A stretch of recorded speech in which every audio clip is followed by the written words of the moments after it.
Bonsoir à tous, en tout cas bonsoir et une très bon début de soirée. J'espère que vous avez passé une très bonne journée.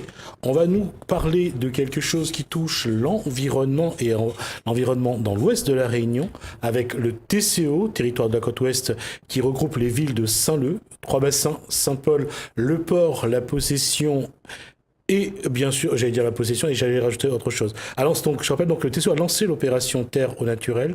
L'objectif est de sensibiliser les usagers à ces deux thématiques en faveur du jardinage et de la culture au naturel. On en parle dans Gadiam Réunionnais.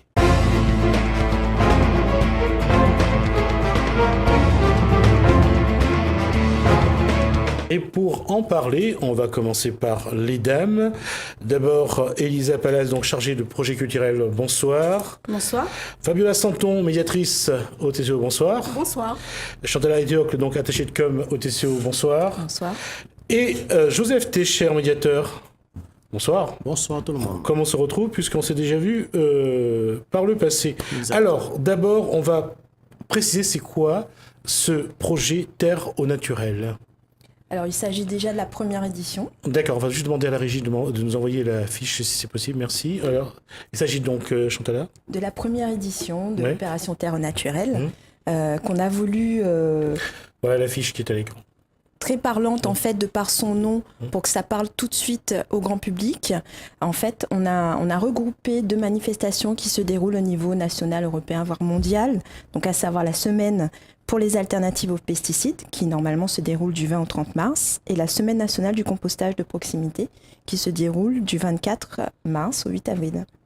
D'accord, alors, qu'est-ce qui se passe réellement dans ce projet et qui va m'en parler ? On va commencer par la chargée de projet culturel, puisqu'elle est là pour ça finalement.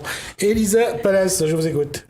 Alors, le projet, on a commencé petit avec la semaine créole qu'on avait discuté ici l'année dernière dans un petit case longtemps, avec le jardin longtemps et tout ça. Donc là, qu'est-ce qui se passe? On a fait un projet autour de tout ce qui est longtemps, puisque nous, au niveau, on a changé ou orienter. On a préféré s'orienter vers la culture en même temps que l'animation avec les médiateurs. Et dans le domaine de la culture, promouvoir tout ce qui est longtemps, les plantes, tout ce que nos aïeuls faisaient et que nous, maintenant, on ne faisait plus parce qu'on ne fait plus parce qu'on est... on se laisse aller. Donc maintenant, au niveau de terre et eau, on met la main dans la terre pour pouvoir planter avec moins d'engrais, moins d'intrants. Voilà, moins d'engrais, moins de pesticides. Donc, je laisse la place à mes collègues pour qu'ils vous en parlent mieux. Alors, comment ça s'est passé jusqu'à maintenant ? Sur le terrain, Joseph, comment ça s'est passé Alors, sur le terrain, c'est dans le cadre de Terre au naturel. Donc, le TCO a mis en place une visite au centre de tri sur le jardin au naturel. Donc, c'est un espace de vie ouvert au tout public maintenant. Bon, avant, c'était un petit peu réservé aux enfants. Mais c'est un espace où on va réapprendre aux gens. Quand on va sur le Facebook pour cet événement, oui. On voit que c'est les adultes qui sont là. Voilà. Qui sont plus nombreux. Alors ça c'est les ateliers maintenant qu'on commence à mettre en place. Là, donc, on a eu un atelier le mercredi dernier, le 21 mars. On aura certainement d'autres ateliers qui seront mis en place par le TCO, justement pour pouvoir toucher un plus large public, adulte, cette fois-ci. Alors, comment ceux qui sont venus à cet événement, comment ils l'ont vécu, comment ils l'ont apprécié ? Alors, pour avoir les opinions de ce public-là, donc le TCO a mis en place un petit questionnaire, et ce qui était ressorti, une grande satisfaction, n'est-ce pas, Chantala ? Alors, le grand public qui a pu assister à cette visite guidée de l'espace jardin en naturel, donc effectivement, c'était une des premières fois que les adultes pouvaient venir. Certains étaient accompagnés quand même des enfants, Oui. parce qu'il faut savoir qu'on n'a pas choisi la date au hasard. C'était un mercredi et c'était aussi pendant les vacances scolaires. Donc on essaie vraiment de drainer le maximum de personnes. Donc une satisfaction quand même générale et l'envie de poursuivre d'autres ateliers. D'ailleurs, dans le questionnaire de satisfaction qu'on leur a demandé gentiment de remplir, on leur a demandé quelles étaient leurs suggestions pour d'autres thématiques d'ateliers, parce qu'on compte mettre en place dans les mois qui viennent d'autres ateliers. Dans ce qui s'est dit ou fait, là, ce qui est important, c'est de voir qu'ils sont venus vraiment pour mettre la main à la terre, comme Madame a dit. Mais est-ce qu'il y a des choses qu'ils auraient voulu, ils ont suggéré, il y a des choses qu'ils ont proposées dans Alors, cette bien démarche? évidemment, ce genre d'atelier nous permet aussi d'échanger des pratiques que nous, on connaît ou on a acquis au fur et à mesure de notre expérience personnelle, mais il y a aussi d'autres expériences d'autres personnes qu'on peut échanger entre nous, et c'est un super partage.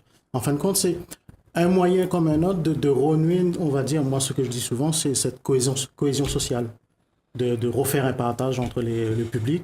Et ça, c'est magnifique. Très bien, Santon, le public qui est venu, c'est un public qui connaît déjà la terre, qui connaît déjà, qui a déjà eu l'occasion de jardiner, de mettre la main à la terre, ou c'est un public qui est vraiment, qui a besoin de tout apprendre? Mais c'est un public amateur et qui veut plus d'informations sur le compost. Donc Et voilà, ils sont venus chercher. Que sur le plus compost ou il y a des d'informations. choses d'autres qui... Non, aussi sur le jardinage naturel.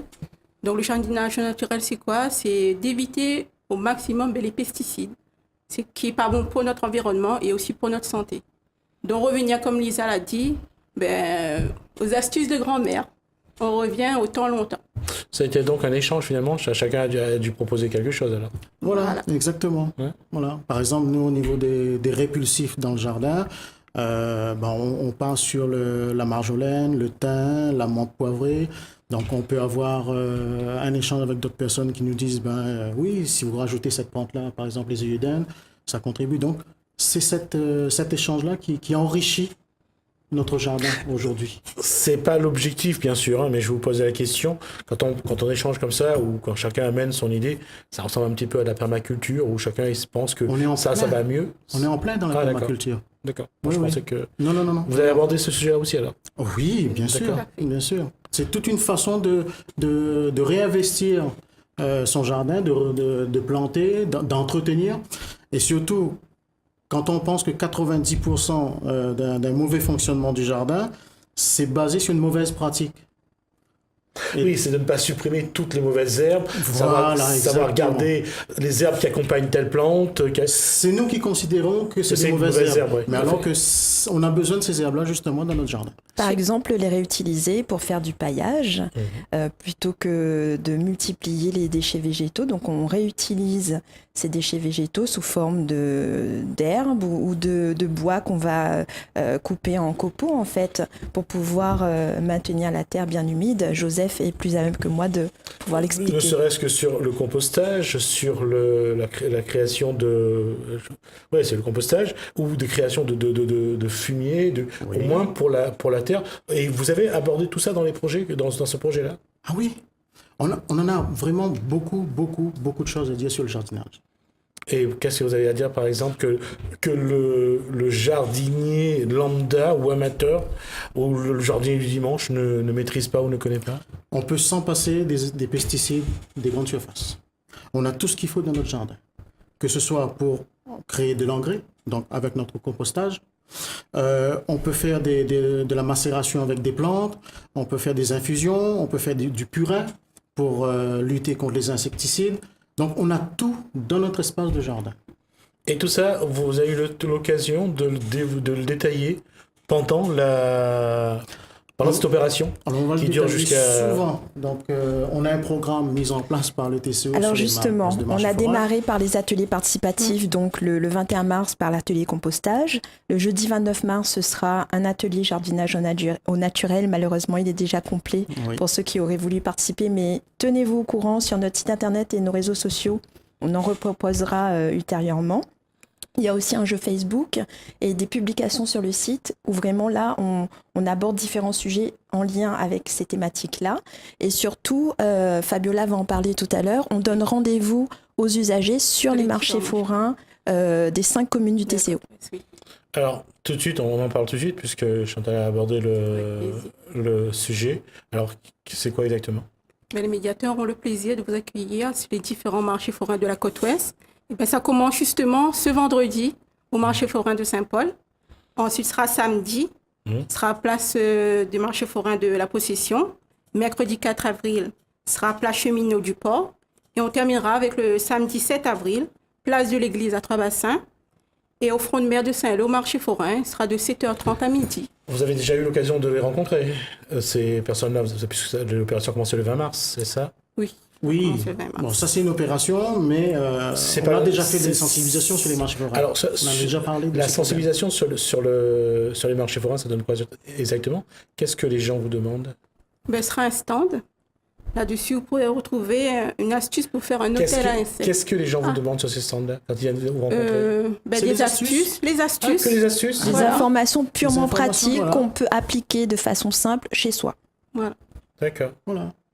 Et puis, bon, ben, pareil, maintenant qu'ils sont intéressés par cette problématique-là, comment faire pour avoir son propre composteur, comment faire si on veut fabriquer. Donc, ben, là, automatiquement, Aussi pour moins dépenser. on leur donne toutes ces informations-là. Je dirais que tout est lié à l'aspect, on va dire, écologique. Donc, quand on parle de jardinage au naturel, on parle aussi de réduction des déchets et on parle aussi d'économie pour son porte-monnaie. Donc, voilà, les médiateurs, les médiatrices sont là pour refiler un petit peu tous les trucs et astuces qu'on peut choper pour soi et appliquer ça au quotidien. Sur la démarche par rapport à toutes les opérations que le TCO a menées jusqu'à maintenant, est-ce que l'engouement est identique ou vous trouvez qu'il y a plus de monde par rapport à ce que vous avez fait par exemple l'année dernière concernant les poulets, par exemple pour la... Alors, l'opération est toujours en cours. Oui, mais je n'en doute pas. Mais je n'ai C'est pas forcément... pas vraiment des poulets, on va dire que ce sont des poules. Je trouve que vous Alors, chibotez un peu. pour resituer, Oui. c'est l'opération foyer témoin des poules pour réduire ces déchets sur le territoire de la côte ouest. Oui. Donc, il y a eu 18 foyers témoins qui ont été sélectionnés parmi une centaine de foyers candidats. 18 familles et une école aussi, dans les Hauts de Saint-Paul. Donc pour vivre au quotidien avec deux poules qui leur ont été données par le TCO et voir comment, de cette façon, on peut redonner les restes de cuisine, les restes de repas aux poules pour pouvoir diminuer ce qu'on met dans son bac à ordures ménagères. Si on tient compte de cette opération également, est-ce que le Réunionnais aujourd'hui prend de plus en plus conscience justement de la démarche que vous menez, vous, à travers les projets que vous mettez en place, ce besoin de protection de l'environnement, de recyclage? Est-ce que vous ressentez vous ressentez que le Réunionnais s'y intéresse, y est sensibilisé? Alors oui, de plus en plus, mais le travail reste encore à faire. C'est un travail de longue haleine, un travail quotidien que font nos médiateurs de l'environnement, donc dans les quartiers, dans les écoles, dans les associations, à travers les ateliers qu'on organise. Donc oui, les Réunionnais s'y intéressent, mais le travail reste encore à s'intensifier pour que ça rentre vraiment dans un mode de consommation quotidien. Parmi ce projet-là, normalement, s'arrêtera le 7 avril, je Le 8 crois. avril. Le 8 avril. Le 8 avril, est-ce qu'il y aura une suite ou pas? Alors, il faut savoir qu'on profite de cette opération pour mettre la lumière sur ces thématiques, mais tout au long de l'année, les médiateurs sensibilisent les gens, le grand public, les scolaires, etc. C'est vraiment là l'occasion de mettre un petit peu en exergue ces sujets-là, mais c'est un sujet qui touche notre quotidien. Parmi les autres projets culturels, à quoi il faut-il encore attendre, Elisa Pallas? On va en juillet, août travailler avec le musée d'Estella sur le thème du bateau. Et là, pareil, ils ont sollicité, à chaque fois on travaille un petit peu avec le musée d'Estella pour le réemploi. On nous sollicite pour le réemploi. La dernière fois, on a travaillé pour Vacances en Fête. On a fabriqué des pots avec des empoignes de coco, avec... Des palmistes. Des empoignes de coco et palmistes, on a tout pris. On a planté de la canne dans du coco. D'accord. On a planté de la canne dans du coco, on a fait des plantes associées, on a atteint à peu près 500 personnes, 500 individus, c'est-à-dire visiteurs plus associations. Là, bientôt, on continue avec notre petit case créole. On est fiers parce qu'on a le jardin longtemps, on a tout à l'intérieur. Comme vous avez dit tout à l'heure, on dit, on enlève les mauvaises herbes, mais il y en a des mauvaises herbes que c'est des bons herbes, quoi. Et ça, il ne faut pas les enlever. Donc, là-dessus, on va continuer à sensibiliser les gens, la population, par le biais de la culture. Quand je dis culture, c'est on aura nos médiateurs qui vont sensibiliser avec du pratique, c'est-à-dire on va prendre, comme la dernière fois, le 21, on a mis des ampoules de coco, de palmis, on a pris des bambous, on a planté de l'aloe vera dedans et tout ça. Mais à l'intérieur du jardin, le jardin vit. Dans le jardin, on a nos cochons, notre parc de cochons, on a notre parc de cabri, on a notre volaille, on a la mémé qui est là et qui parle du temps longtemps, donc en même temps du compost, du réemploi. Dans le temps longtemps, on prenait nos journaux, on les tapissait un peu partout. En fin de compte... Alors, juste à préciser que quand on dit les journaux, on faisait le mur avec. On faisait le mur, oui.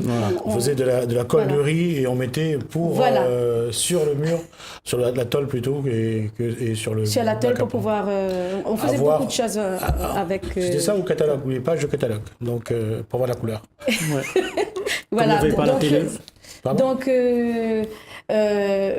on sensibilise beaucoup par la culture parce que il faudrait qu'on n'oublie pas le passé. On ne pas oublier le passé et tout en prenant de la tisane dans le jardin. Ah, on a petit trèfle, on va arracher, c'est une mauvaise herbe. Mais non.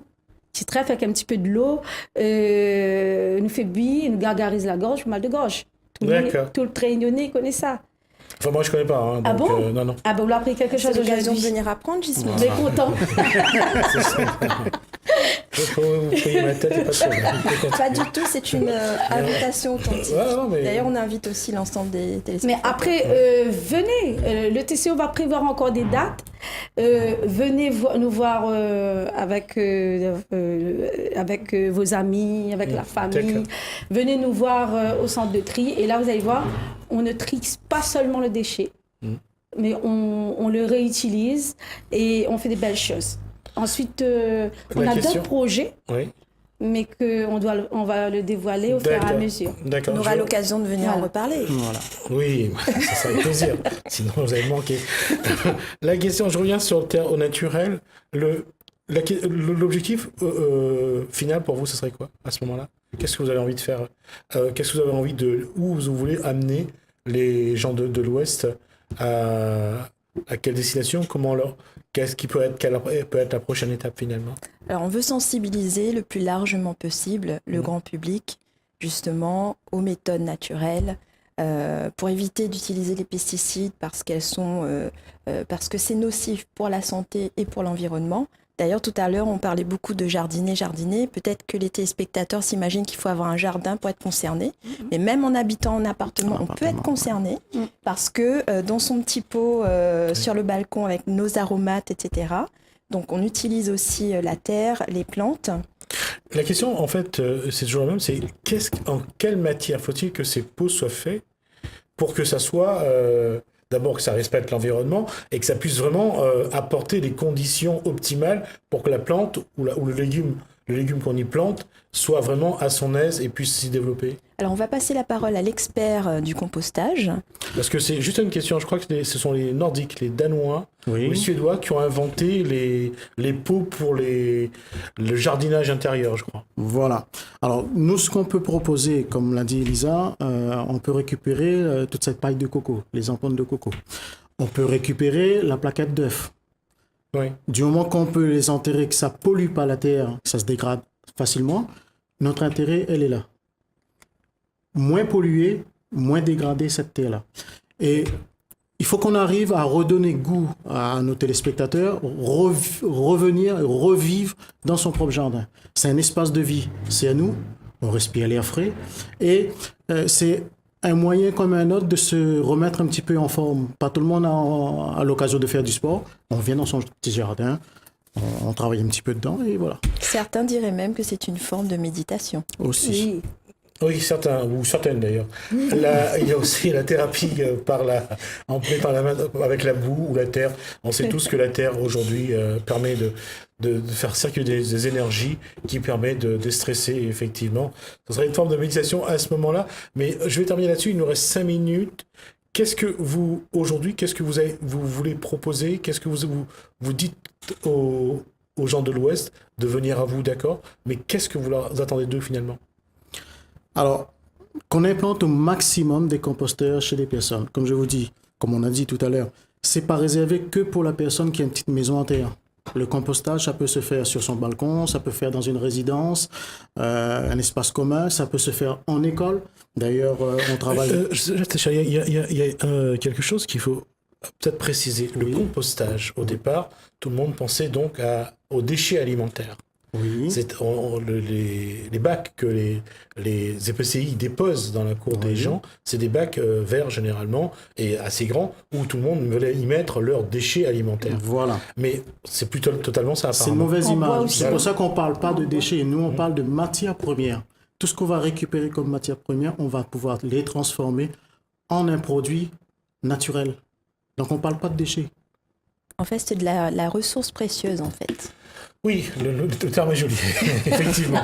Mais pour celui qui regarde, pour celui qui aimerait bien s'y atteler, d'abord, il y a aussi le temps qu'ils doivent y consacrer, à savoir à quel moment ils doivent mettre tel aliment ou tel autre aliment, à quel moment il faut surveiller le produit qui se met en place. Ça demande quand même un peu de temps. Alors, je vais essayer de résumer ça assez court. Le composteur, on n'est pas obligé d'avoir un composteur livré par le TCO, je signale, gratuitement. On peut le fabriquer soi-même avec des boîtes palettes ou même faisant un petit trou dans un coin de son jardin, on entasse ses produits, ses déchets verts, les déchets de cuisine. Ça se composte très très facilement. Mais est-ce qu'il y a une manière de le faire? Alors la manière de faire, justement, je suis là, C'est nous sommes là naturel, c'est pour naturel. expliquer comment faire. C'est très facile. Juste mettre de la matière première, retourner pour apporter de l'air. Le soleil, on en a suffisamment ici à La Réunion. Juste un petit peu d'eau, d'humidité. Et tout ça, ça va cuire. Et au bout de 4-6 mois, vous avez un très, très bon compost. C'est-à-dire suffisamment réduit et granuleux? Exactement. Vous pouvez aussi passer dans un tamis, si vous voulez avoir vraiment un du compost fin, très, très, très hein. fin. Oui. Et vous continuez à... Alors le retourner fin, c'est dans pour les capillaires des frangins. Oui. Et voilà un engrais naturel qu'on n'aura pas besoin d'aller acheter et donc de D'accord. dépenser. D'accord. Non, il est évident que, il faut aussi le dire, il nous reste 2 minutes, c'est qu'au bout, il faut qu'il y ait moins de déchets c'est ça. Voilà. à recycler. Donc c'est un coût moindre pour aussi les collectivités, c'est un coût moindre également pour la personne, parce que c'est quand même lui qui au départ va payer. Donc l'objectif quand même là est très intéressant à plusieurs niveaux. Alors, Ça, si je peux oui. préciser juste un petit truc au niveau de notre poubelle ordure-ménagère, on a 30% qui partent à l'enfouissement, on a 30% qui partent pour le recyclage et 30% pour le composteur. Donc, vous voyez, à partir de ces chiffres-là, votre poubelle bleue, on pense même plus. D'accord. Ok, je voudrais vous dire quelque chose. Oui, je voulais dire que pour ceux qui ont envie de s'y mettre, notamment au compostage, et qui n'osent pas, pour franchir le pas, ils peuvent aussi se faire accompagner par nos médiateurs de l'environnement, que ce soit les particuliers ou les résidences également. D'accord. On aura l'occasion en tout cas, d'y revenir et de voir un petit peu comment évoluent les différents projets que vous mettez en place, surtout vous les médiateurs, puisque vous êtes sur le terrain et que vous êtes toujours au contact donc de la population. Et j'espère que l'accueil sera toujours cordial et respectueux. Je vous remercie. Donc, on va dans l'ordre. Commencer par les filles de nouveau. Merci à Fabiola Santon, à Elisa Pallas, à Chantal Théocle et enfin à Joseph Técher, donc du TCO, pour toutes ces informations. J'espère que vous serez là. En tout cas, vous profiterez de tous ces bons conseils. Ça en vaut la Alors, peine. si je peux Oui. juste rajouter, M. Oui. Gismi, un petit truc en plus, c'est que pour être au plus près de l'information sur le site du TCO, vous avez le site internet et vous avez directement sur le smartphone l'appli AgloTCO. Et là, vous avez toutes les informations, votre calendrier, tout ce qu'on fait actuellement Et sur la page sur les projets. Facebook aussi, sur laquelle il y a un jeu qui est en cours. Donc n'hésitez pas. Merci. Restez avec moi le temps que j'envoie ce reportage lors des festivités organisées dans le cadre du Nouvel An malgache, l'anthropologue malgache Charlotte Rabessahala a tenu une conférence sur le peuplement de la Réunion. Elle nous donne sa position sur ce sujet et nous explique le rôle et la place des malgaches dans le peuplement de la Réunion. Les éléments à retenir de cette conférence, d'abord il y a un premier point très important, c'est que nous invitons aujourd'hui tous les Réunionnais à fêter la naissance de ce peuple qui date donc de 355 ans.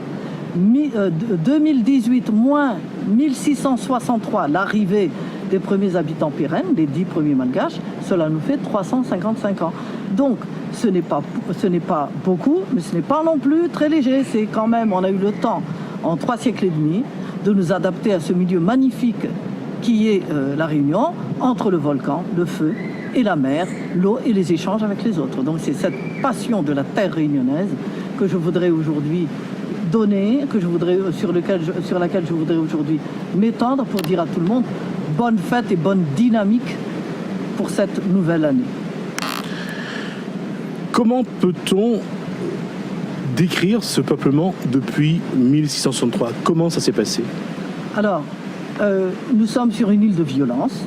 D'ailleurs, les premiers habitants pérennes, la première chose qu'ils vont faire, c'est se battre avec les 2 blancs qui étaient avec eux et se marronner dans les hauts et partir marron dans les hauts. Donc, malheureusement, il y a eu beaucoup de violence sur notre île, mais c'est aussi peut-être dans cette violence initiale qu'il faudrait maintenant que nous trouvons la paix, parce que nous savons que la paix est précieuse.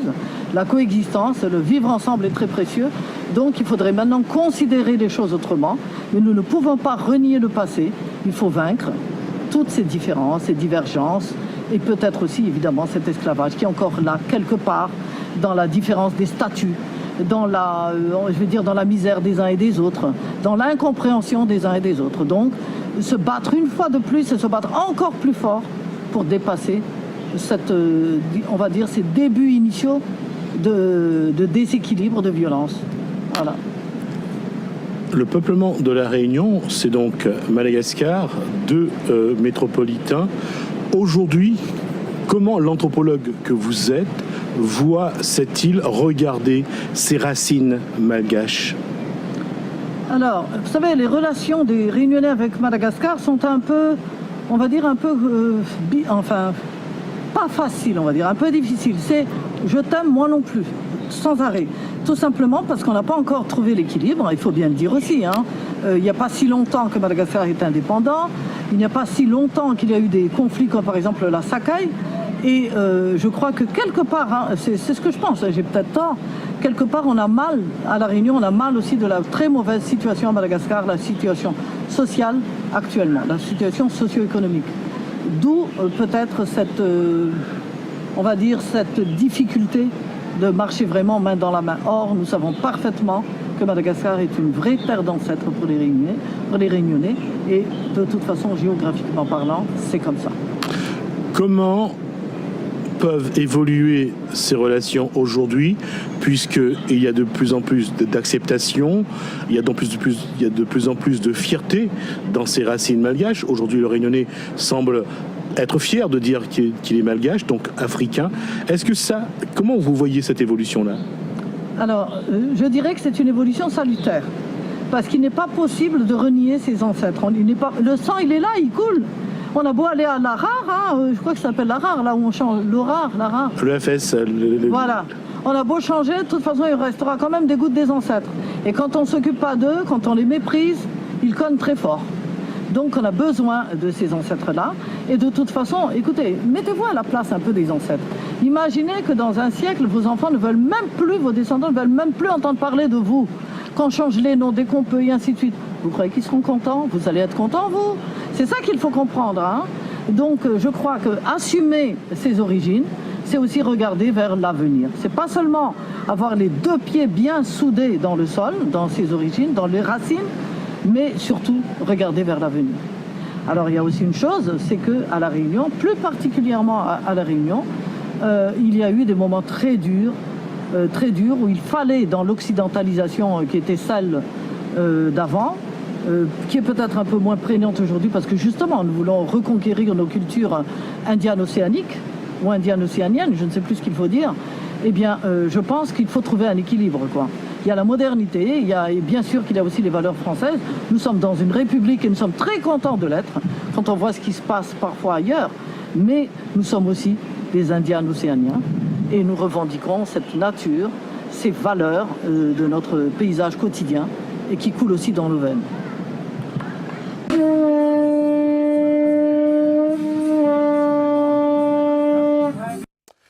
Ça, c'était la fin que je voulais vous proposer, c'est que la personne puisse entendre le bruit du coquillage. C'est pas évident, mais ils arrivent vraiment à bien le faire, et ça, c'est assez surprenant. On va quand même, avant de passer à l'autre sujet, voici une page de pub.